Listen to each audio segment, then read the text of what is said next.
ओम श्री गुरुवे नमः। ओम शांति शांति शांति। प्रणाम भगवान। भगवान पक्षपात रहित अनुभव प्रकाश से स्वामी विशुद्धानंद जी प्रसिद्ध काली कमली वाले बाबा जी द्वारा विरचित बड़ा ही विशुद्ध ग्रंथ और सर्ग नंबर 4 से व्याख्या चल रही है भगवान, जिसमें आज का शीर्षक है अगस्त्य। इस सभा में अगस्त्य आकर बोले कि अगस्त्य नाम प्रत्यक अभिन्न परमात्मा का है।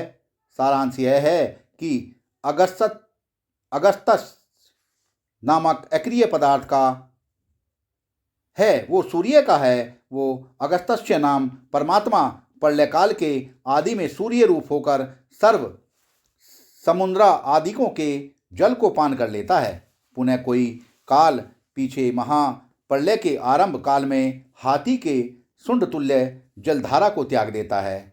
वह हमेशा साल के साल ग्रीष्म ऋतु में अगस्त्य नाम सूर्य जल को अपनी किरणों द्वारा जलपान कर लेता है, चतुर्मास में त्याग देता है। वह सर्व जीवों के सुख दुख का अनुभव रूप भोग देने वाले कर्मों के उपराम होने से अगस्त्य रूप परमात्मा सर्वनाम रूप प्रपंच रूप जल को अपनी माया शक्ति में खींच लेता है। पुनः जब भोग देने के सम्मुख कर्म होते हैं तो अगस्त्य रूप परमात्मा नाम रूप प्रपंच रूप जल को त्याग देता है, अर्थात सूक्ष्म से प्रकट करता है। इसी से तिस प्रत्यक अभिन्न परमात्मा का नाम अगस्त्य है। जो ऐसा नहीं माने परंतु अगस्त्य ऋषि के ही समुद्र जो पहले ही मधुर था, किसी निमित्त से पान करके पुनः लघु शंका वाले रास्ते से निकालने से खारा हो गया है, ऐसे माने तो धाता जो ईश्वर है सो जैसे पूर्व कल्प में जगत की मर्यादा थी तैसे ही उत्तर कल्प में मर्यादा रचता भया।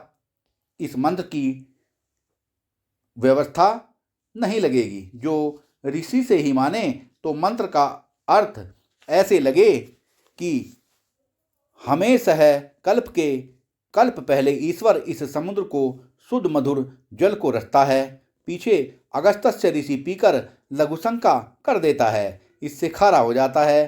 तो यह बात विद्वानों के अनुभव से मिले नहीं और सत्य शास्त्रों से भी मिले नहीं।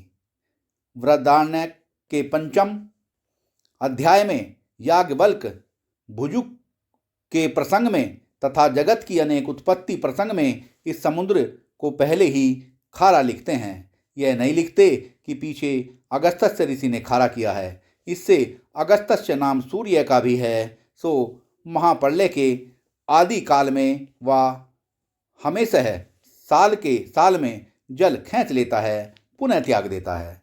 सत्संग को विराम देते हैं भगवान। प्रणाम भगवान।